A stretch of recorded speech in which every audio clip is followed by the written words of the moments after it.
Merhaba sevgili arkadaşlarımız, Şahin Video kanalımıza hoş geldiniz. Allah'ın rahmeti, bereketi üzerinize olsun. Değerli dostlarımız, Kütahya'dan, köyümüzün dağlarından hepinize sevgiler, selamlar gönderiyorum. Sevgili arkadaşlar, bu arkamda görmüş olduğunuz çiçekler nedir?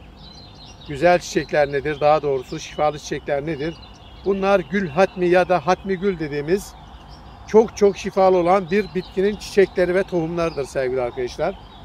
Özellikle soğuk algınlığında ve inatçı öksürüklerde, kış hastalıklarında güvenle çay olarak içebileceğimiz bir bitki arkadaşlar. Hatmi gül. Çoğunuz görmüşsünüzdür. Bu hatmi gül çiçeklerinin birkaç rengi vardır. Pembe rengi vardır, kırmızı, koyu kırmızı rengi vardır ve beyaz rengi vardır. Birkaç çeşit bunların renkleri vardır ama etken maddeleri hepsinin aynıdır değerli arkadaşlar. Gerçekten o kadar şifalı ki çocuklara bile sütle verildiğinde öksürüğünü kesebilecek kadar, göğsünü yumuşatacak kadar, boğaz enfeksiyonlarını alacak kadar etkili hatmi gül çiçeği sevgili arkadaşlar. Genellikle Haziran ve Temmuz aylarında Kütahya'da açıyorlar arkadaşlar. İzmir için, sıcak bölgeler için 15 gün, 20 gün daha önce açabiliyorlar. Yani orada Mayıs-Haziran gibi açıyorlar. Soğuk bölgelerde Afyon, Uşak, Kütahya gibi böyle bizim iklimi soğuk olan yerlerde de Haziran'ın 15 ile Temmuz 15 arasında açıyorlar değerli arkadaşlar. Şu anda da açma aşamasına geçmişler. İnşallah biz de bunlardan sebepleneceğiz. Bir miktar toplayacağız. Sevgili arkadaşlar, bunlardan toplarken dikkat edilecek husus, içinde arılar olur. Eğer görmezseniz elinizi sokarlar. Çünkü arılar bunlardan polen alırlar. Bu çiçekler çok severler. O yüzden de özellikle kapalı olan çiçeklerini toplarken dikkat etmeniz gerekiyor. Arı ellerinizi sokmasın yani. Onun dışında saklama nasıl oluyor sevgili arkadaşlar? Bunun saklaması, şimdi topluyoruz. Eğer hava yağdıysa, yağmur yağdıysa, yeni yağdıysa yıkamanıza gerek yok. Ancak tozlu ortamlardaysa, yağmur yağmadıysa bunları topluyoruz. Bol suda böyle içine atıyoruz ve yıkıyoruz. Daha sonra bir süzgeçte suyu iyice süzülene kadar bekletiyoruz ve gölgede kurutuyoruz değerli arkadaşlar. Peki çayını nasıl yapacağız? Çayını da bu kurutmuş olduğumuz hatmi gül çiçeklerinden bir mançam kaynamış olan suyun içine atıyoruz değerli arkadaşlar ve birkaç dakika demlemesini bekliyoruz. Ilık veya soğuk olarak bunun çayını içebiliyoruz değerli arkadaşlar. Gene bebeklerde kaynamış sütün içine bunları atıyoruz ve bekletiyoruz. İçindeki aromayı saldığında çocuklara da içiriyoruz. Tabi tüm bunları yaparken değerli takipçilerimiz kesinlikle doktorunuza danışmadan kullanmıyoruz. Çünkü alerjiniz olabilir. Bu bitkiye karşı kullanmamasını öneriyoruz sevgili arkadaşlar. Kronik rahatsızlığı olanlar, hamile olanlar ve emziren annelerin doktor kontrolünde bu bitkiyi kullanması gerekiyor sevgili arkadaşlar. Bunları toplarken değerli arkadaşlar kesinlikle asfalt kenarlarından, yol kenarlarından, fabrika olan yerlerden toplamıyoruz. Çünkü neden?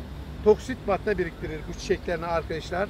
Toksin madde de size fayda yerine zarar sağlar. Onun için böyle bizim gibi kuş seslerinin arasında, dağlarda, yol geçmeyen, fabrika olmayan uzak yerlerden toplayacağız. Yaylalardan toplayacağız arkadaşlar. Yoksa yol kenarlarından toplarsanız, fabrika artıklarının yanlarından toplarsınız, kimyasal maddeler alabilecek yerlerden toplarsanız sizlere bu fayda yerine zarar yapar değerli arkadaşlar. O yüzden mutlaka böyle yaylalardan, kimyasal fabrikaların olmadığı yerlerden, yol kenarı olmadığı yerlerden ve radyasyonun olmadığı yerlerden, yaylalardan toplamanızı öneriyoruz değerli arkadaşlar. Herkesin bunu tabi bulma şansı yok. Toplama şansı yok. Bizim kadar herkes şanslı olmayabilir. O zaman ne yapacağız arkadaşlar? Mecburen o zaman aktarlardan alıp kullanacağız. Sevgili arkadaşlar, bizden sık sık istiyorlar. Yani bizim çekim yaptığımız otlardan, işte kekikten, diğer şeylerden istiyorlar. Sevgili arkadaşlarımız, biz satış yapmıyoruz. Her defasında söylüyoruz. Kesinlikle biz drog satışı ya da bitki satışı yapmıyoruz. Sadece bu bitkileri sizlere tanıtıyoruz. Bilgi amaçlı tanıtıyoruz değerli arkadaşlar. Bunları biz kendimiz kullandığımız için topluyoruz. Herhangi bir satışını yapmıyoruz. Şunu da belirtelim değerli takipçilerimiz. Ben fitoterapi okudum. Bu bitkilerle ilgili dalı okudum değerli arkadaşlar. O yüzden bu bitkilerin nelere faydalı olduğunu, nelere zararlı olduğunu, etken maddeler nelerdir, nasıl kullanacağını çok iyi bildiğim için o yüzden kendim topluyorum. Otları çok iyi tanıyorum. Çünkü bize bunları hocalarımız hepsini öğrettiler. Okulunda, zamanında her şeyi öğrettiler.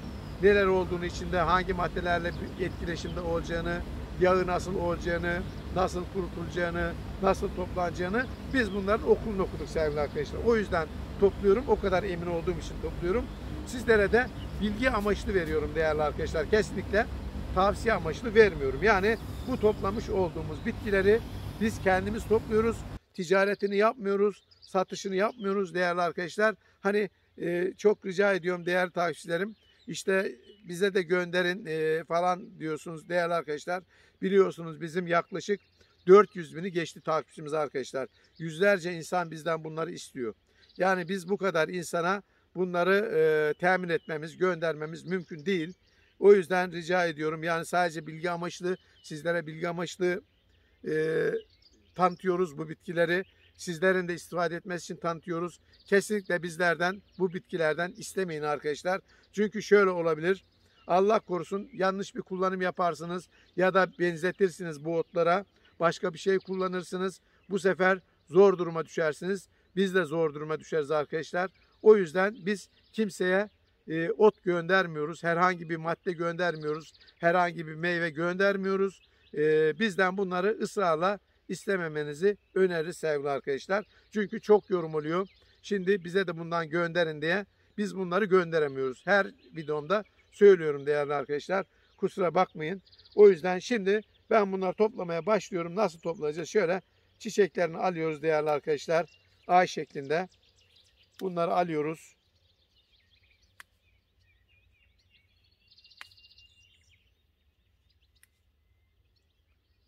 Şu şekilde koparıyoruz değerli arkadaşlar. Bu şekilde topluyoruz bakın yani şöyle. Bir kova olabilir, bir torba olabilir. Ama torba poşet olmazsa iyi olur arkadaşlar. Böyle bez bir torba olabilir. Onlara topluyoruz. Naylon poşet olmamasına dikkat edelim arkadaşlar. Hatmi çiçeği sevgili arkadaşlar soğuk aylarda vücudumuzun büyük dostlarındandır.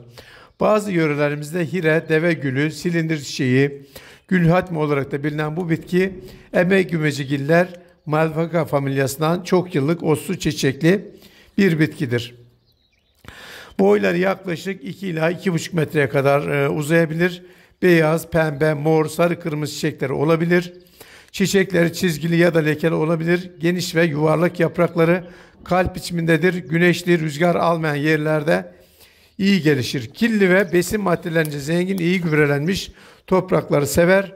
Hatmi çiçekleri Temmuz ve Ağustos aylarında, kökler ise sonbahar aylarında toplanıp kurutulur. Bitkinin şifalı kısımları kök, yaprak ve çiçekleridir. Bünyesinde nişasta, sakaroz, galaktoz, pektin, yağ, tanin ve asparagin taşır. Bilinen herhangi bir zararı yoktur sevgili arkadaşlar. Hatmi çiçeğinin ana vatanı Batı Asya'dır. Zamanla Avrupa ve Doğu Asya'ya kadar yayılmıştır. Bitkinin şifalı kısımları kök, yaprak ve çiçeklerdir. Bünyesinde nişasta, sakaroz, galaktoz, pektin, yağ, tanin ve asparagin barındırır. Eski Mısır uygarlığında hatmi çiçeğinin kökü ve yaprakları tıpta kullanılmıştır. Kullanım alanları çayı, kök ve yaprak çiçeklerinin kurutularak kullanılır.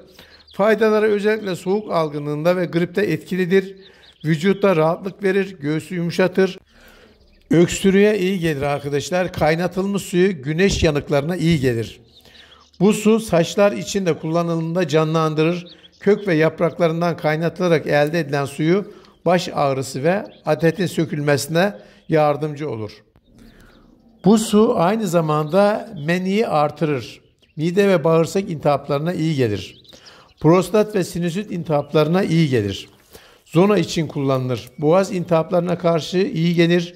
Kaynatılmış hatmi çiçeği suyu ile gargara yapılabilir. Dişlere iyi gelir. Gastrit, reflü gibi çeşitli mide rahatsızlıklarına da olumlu etkilerde bulunur. Sindirim sisteminin sağlıklı çalışmasına destek olduğundan hazımsızlık, gaz sancısı gibi problemlere iyi gelmektedir. Böbreklerin sağlıklı çalışmasına destek olur. Bu sayede idrar söktürücü özellikleri de vardır. Uzun süreli kullanımlarda cilt sağlığına da olumlu etkileri vardır. Hatmi çiçeği cildin nemlendirilmesini ve temizlenmesini sağlar arkadaşlar. Gene hatmi çiçeği doğal bir ağrı kesici olduğu gibi doğal bir sakinleştirici olarak da kullanılabilir. Gene strese, sinire ve bu olumsuzluklara karşı uykusuzluk problemlerine çözüm olarak kullanılıyor. Hatmi çiçeği çayının yapılışı ve faydaları bitkinin kaynatılmasıyla yapılmaz. Bir tutam hatmi çiçeği bir fincan kaynatılmış suya atılır ve kapağı kapatılarak demletilmesi için 5 dakika beklenir. Ardından süzülerek içilir. Demledikten sonra sıcak olarak da içilir ve her seferinde taze olarak hazırlanması gerekiyor. Hatmi çiçeği çayı günde 2 defa içilebilir. Balgam söktürücü özelliği vardır. Bronş temizleyerek rahat nefes alınmasını sağlar. Öksürüğe karşı faydalıdır. Üst solunum enfeksiyonlarına neden olan bakterileri yok eder. Hatmi çayı baş ağrısı için de kullanılabiliyor sevgili arkadaşlar. Uykusuzluğa karşı kullanılıyor. Sakinleştirici ve rahatlatıcı etkiye sahiptir. Bağışıklık sistemini güçlendirir. İdrar söktürücüdür. Ödemin atılmasına yardımcı olur. Yine boğaz enfeksiyonlarına ve ağız yaralarına da gargara olarak kullanıldığında enfeksiyonlara karşı bizleri korur arkadaşlar. Hatmi çiçeği kalp ve karaciğer için de destekleyici arkadaşlar. Tıkalı damarlardan dolayı birçok kalp problemleri oluşabilmektedir. Hatmi çiçeği demlenerek tüketildiğinde kan damarlarının açılmasında etkili oluyor. Bu hatmi çiçeğinin az bilinen faydalarından da biri olarak biliniyor. Karaciğer fonksiyonları üzerinde etki sağlayan hatmi çiçeği kronik inflamasyona karşı da savaştığı biliniyor arkadaşlar. Gün içerisinde yaşanan stres, sinir ve olumsuzluk duygular vücutta sağlık problemlerine neden olabilir. Stresin etkisiyle birlikte uykusuzluğun görülmesi kişinin bağışıklık sisteminin düşmesine yol açar. Hatmi çiçeği çay olarak tüketildiğinde doğal bir ağrı kesici görevi görür. Vücudun sakinleştirilmesini sağlayarak oluşabilecek sağlık problemlerine karşı bizleri korur. Bazı bitki türlerinin cildin yenilenmesine ve onarılmasına da önemli rol oynar. Hatmi çiçeği de güneşin zararlı etkilerinden biri olan lekelere ve yanıklara karşı kullanılır. Çiçek yaprakları ve köklerinden elde edilen hatmi çiçeği suyundan cilt tedavisine yararlanılır. Hatmi gül suyunu değerli takipçilerimiz vücutunuza uygulamadan önce mutlaka bir uzman doktora görünmenizde fayda var. Hatmi çiçeğinin kurutulan köklerinden merhem de yapılabilir arkadaşlar. Toplanıp kurutulan hatmi çiçeğinin köklerinin ılık suyla karıştırarak merhem haline getirebilirsiniz. Cilt lekelerini önlemede kullanılan hatmi çiçeği merhemi cildi yeniler ve hücre oluşumunu desteklemeye yardımcı olur. Hatmi çiçeği bitkisel takviye şeklinde de karşımıza çıkmaktadır. Kullanımı kişiye göre değişebilir. Bu yüzden takviyeyi almadan önce mutlaka uzman doktorun görüşünü almanız gerekiyor. Hatmi çiçeği öksürüğü kesmeye yardımcı olması sebebiyle özellikle solunum hastalıklarına karşı çay olarak tüketilebilir. Kurutularak elde edilen hatmi çiçeği çayı kaynatılmış suya atılır ve 5 dakika demlendikten sonra süzülüp içilebilir. Dilerseniz içerisine bal ilave edebilirsiniz. Hatmi çiçeği çayını günde 2 kez olacak şekilde tüketebilirsiniz. Hatmi çiçeği solunum yolları hastalıkları, sindirim sistem problemleri ve bağışıklık sistemini güçlendirmeye kadar birçok alanda fayda sağlar. Hatmi çiçeği düzenli bir şekilde her gün tüketilirse 3 ya da 4 gün içinde etkisini gösterebilir. Her bitki türünde olduğu gibi uzun süreli tüketimlerde tavsiye edilmiyor. Gün içerisinde 1 ya da 2 defa hatmi çiçeği çayı içilebiliyor sevgili takipçilerimiz. Peki hatmi çiçeğinin zararı var mıdır sevgili arkadaşlar? Her şeyde olduğu gibi abartıldığında hatmi gül çiçeğinin de zararları olabilir. Her bitki çayında olduğu gibi hatmi çiçeğinin aşırı tüketimi durumlarında riskleri bulunmaktadır. Hatmi çiçeğinin bilinen ciddi bir zararı yoktur. Fakat tüketmeden önce mutlaka uzman doktorlardan görüş almanız gerekebilir. Aşırı tüketimi durumlarda oluşabilecek zararları şöyle arkadaşlar. Diyabet hastalıkları, düşük kan şekerine neden olabilir. alerjik reaksiyon oluşturabilir. Hamilelik döneminde olan kadınların tüketmemesi öneriliyor. Kronik rahatsızlığı olup ilaç kullanan kişiler tüketmeden önce mutlaka uzman doktorlara danışmalıdır. Hatmi gül çiçeği öksürüğe karşı kurutulmuş hatmi çiçeğini sıcak suda demleyerek içebilirsiniz. Hatmi çiçeği ölçülü tüketildiğinde ciğerler temizler. Böylelikle öksürük ve nefes darlığından da şikayetler azalır arkadaşlar. Hatmi çiçeği çayında A, C, B vitaminleri, demir, manganez, fosfor, çinko ve potasyum mineralleri bulunmaktadır. Hatmi çiçeği içerdiği uçucu yağ sayesinde sakinleştirici etkisi yaratarak uyku yapabilmektedir. Hatmi gülün arkadaşlar antiseptik özelliği vardır. Bu özelliği sayesinde ağız ve diş sağlığına iyi gelir. Hatmi çiçeği çayını soğutarak gargara yapabilirsiniz. Gene grip ve soğuk algının sebep olduğu geçmek bilmeyen kronik öksürüklerin tedavisinde hatmi gül çayı kullanılır. Göğsü yumuşatır ve rahatlatır arkadaşlar.